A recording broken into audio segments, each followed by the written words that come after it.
Hi everyone, welcome to my first ever review. I'm reviewing this because a few of my friends have asked me to do this. This week I bought myself a really nice new Espresso Stovetop coffee maker. It's the biggest they do in the range. It's got 9 cups, and because I'm a greedy coffee drinker, I want a big one. So the first thing I'm going to do is to take it out of the box. Hopefully, if my cameraman has got their wits about them, we will be able to see. So there is just turn that round for you to see. And I'm just going to see what else is in the box.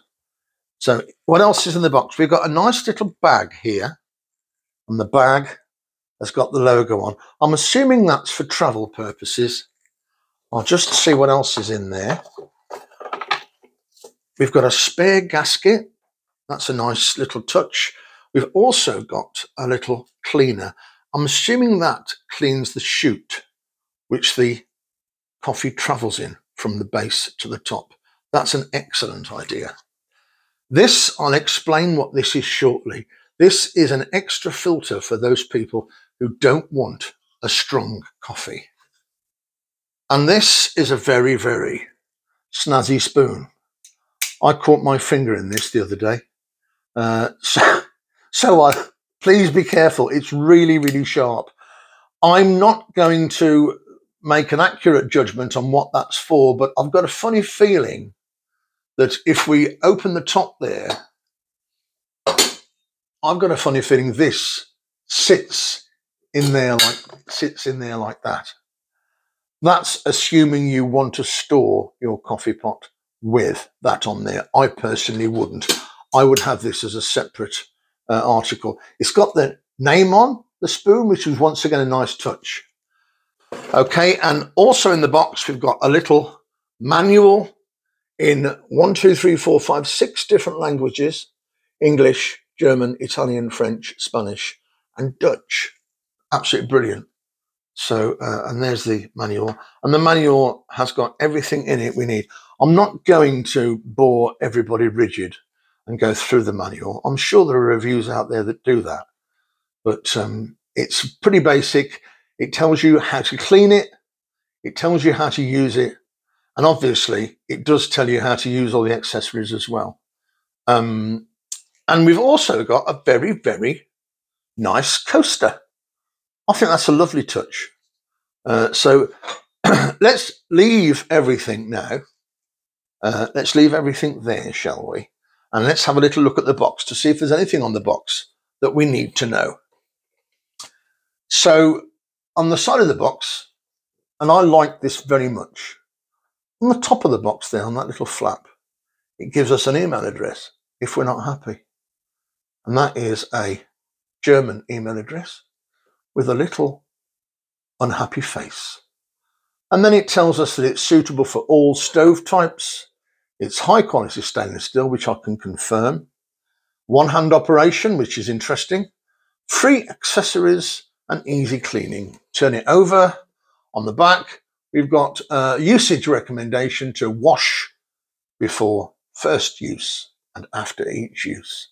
To avoid mold formation, store the espresso maker dry with the lid open. Please also read our enclosed operating instructions before use. I'm not going to attempt to read it in German. And there we are. It confirms at the bottom that it's a 9-cup stainless steel espresso maker. It doesn't tell us, however, that it only accommodates 450 millilitres. 450 millilitres, 9 times 50 is 450. One espresso cup is generally recognised to be around 50 millilitres. So that covers pretty much the box and the contents. The only thing I want to do now is I want to take the pot apart to tell you exactly how I find the materials and the practicality of it, whether it works okay, whether, you know, it feels okay. So I'm going to say now, this is about 5 times heavier than a cheap espresso stovetop maker. I'm not going to knock those because they do perform the job, but they don't make them to last. This is made to last. And automatically, I know straight away that it's going to be a good one. It's got that reassuring sound when you unscrew something. So I'm just going to take out the filter. That's nice and sturdy, by the way. I did buy an espresso maker once where I could bend this with my hand. That is nice and sturdy. Let's put that down for the time being. Let's show you inside. Inside the pot there, you can see them. Hopefully we can see that. Can you see that? Better shot? Yeah. And once again, that's I can't bend that. I wouldn't bend that if I tried. I really wouldn't. There's the little widget. I'm not sure what that, there's an official name for that, and I don't know what it is. I'm going to call it a little widget, and that tells us that we haven't got to fill the water above that little widget inside. That's the line where we fill it to. So let's put that down. As I said, that's really beautiful, nice and weighty. So let's have a look at the pot. If we turn it underneath, and let's pull that out, and we'll pull that out. That there obviously is our little filter, and that is standard fare. I'm going to say once again, this is a lot thicker, a lot sturdier than the filters I've come across in the past. There you'll see the hole, and just to demonstrate, that little pipe cleaner will go in there to clean that hole. What a brilliant idea. It doesn't take a lot to impress me, but that really did impress me. So let's pop that back, and let's pop the gasket back as well. If I can do this without, I'll tell you what, I'm just gonna press that back, and we could just, there we are. That's slotted in nicely. That's slotted in rather nicely. So that's that done. Okay, let's now look at the side. As I've said before, we've got the brand name there, and this is a lovely polished stainless steel surface. Really, really lovely, really smooth. A very nice, practical lid. Now, the last pot I had that lasted me many years, the little rivet inside the lid came out. The handle has been secured on with the screw.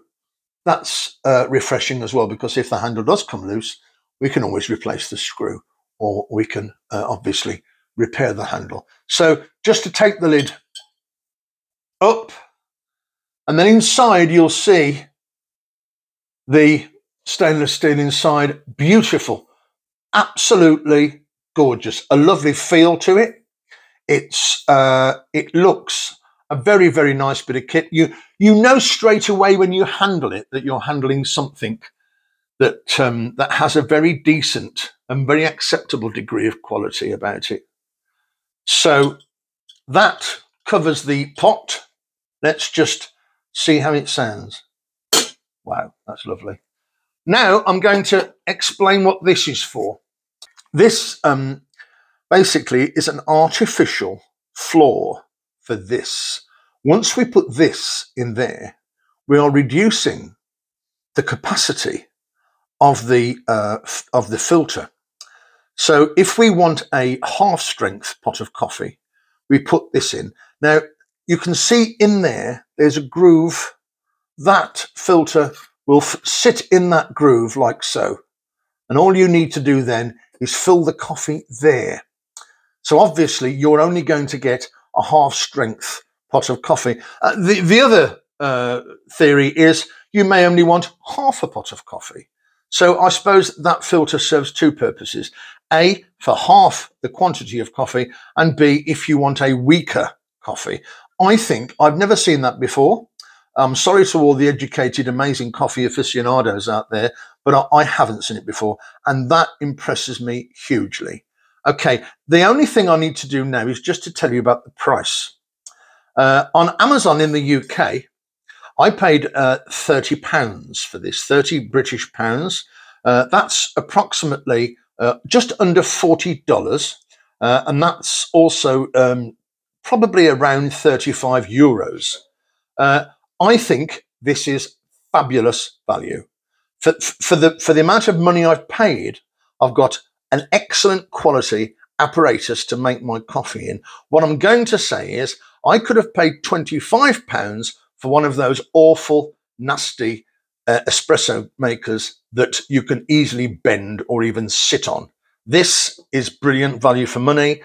So hats off to the makers, and obviously hats off as usual to Amazon for getting it to me. So I'm also going to make a pot of coffee in it. We're going to do that in just a few minutes. So I'll come back to you when the coffee's made.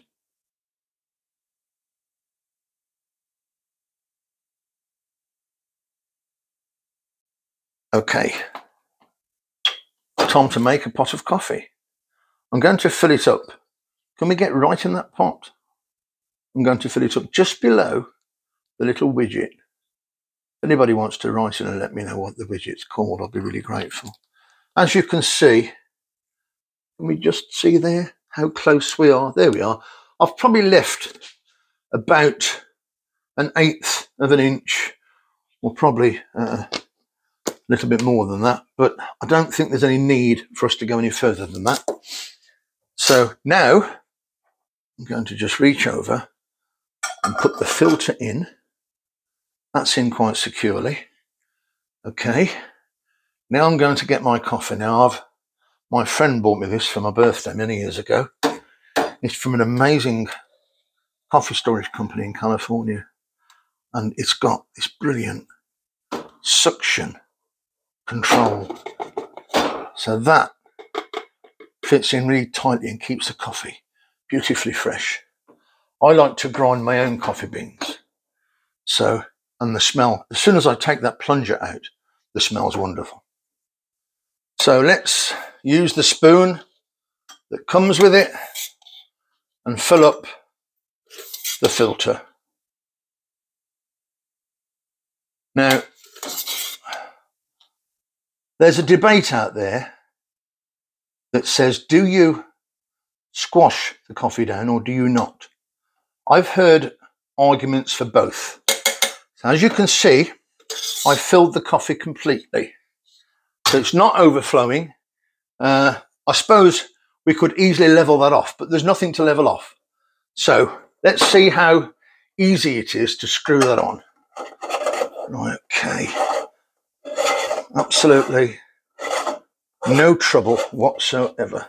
And I'm going to shut the lid, and then I'm going to give it a good firm. There we are. That won't go any further. So the coffee's on. If my cameraman can focus on this here. I discovered Lavazza about 40 years ago when I was in France. I sat out in a bar one day and they bought me a coffee, and I remember sipping it thinking, what the hell is this? And ever since, I've always adored Lavazza. I'm not saying I don't have other brands. I like Segafredo. I also like another brand called Illy, is amazing. Lavazza is my go-to. It's affordable. A kilo of coffee beans is about roughly between 15 and 20 pounds. The stronger for me, the better. This is pretty much as strong as it comes.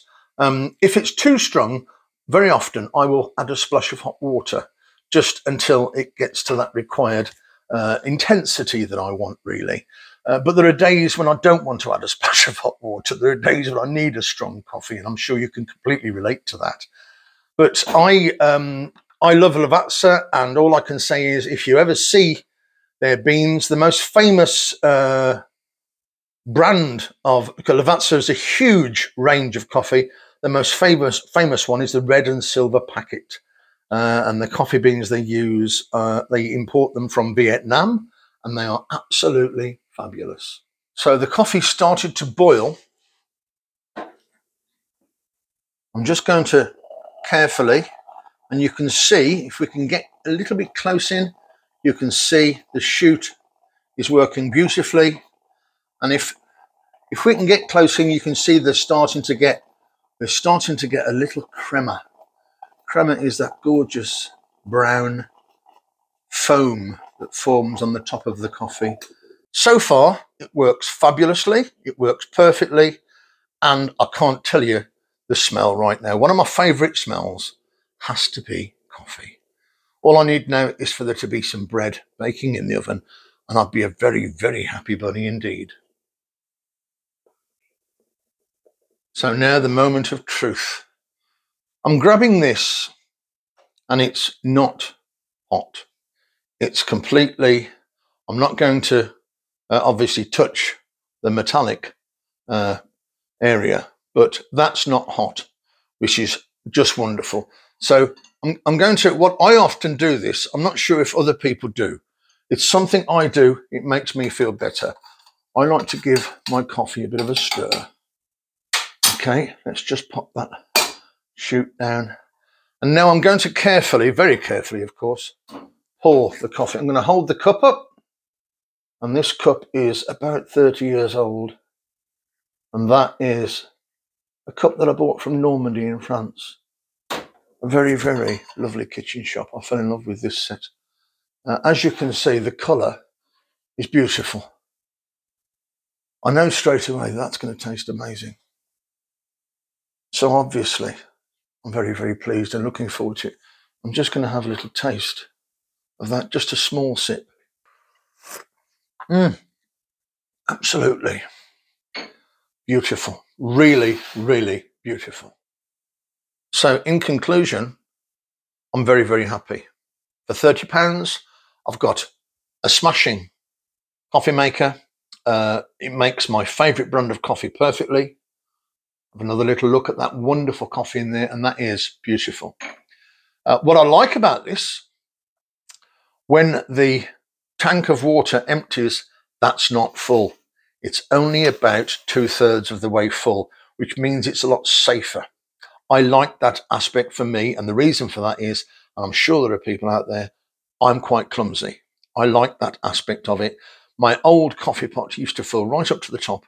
I don't want that. I like the fact that when if we fill it just below the widget, it fills up about there. So that suits me. And also it means I can also add some hot water if I want to make it a little bit weaker. So there you go, folks. If you've enjoyed the review, don't forget to subscribe, give me a like. Please let me know any comments you have. If I've got things wrong, I'm happy for you guys to tell me your opinion. Obviously, we all have our opinions about coffee. It's very subjective. I may have made mistakes with regard to certain facts. Please drop me a line, let me know. But if you guys can get the Milu coffee maker, it's available on amazon.co.uk, and it's available in Amazon Europe. I can't say whether it's available in Amazon US, but drop me a line and I'll happily let you know. As I said before, please subscribe, like, comment. I'll see you guys all very soon, and I'll be cooking something hopefully soon. Anyway, I'm going to get stuck into this cup of coffee.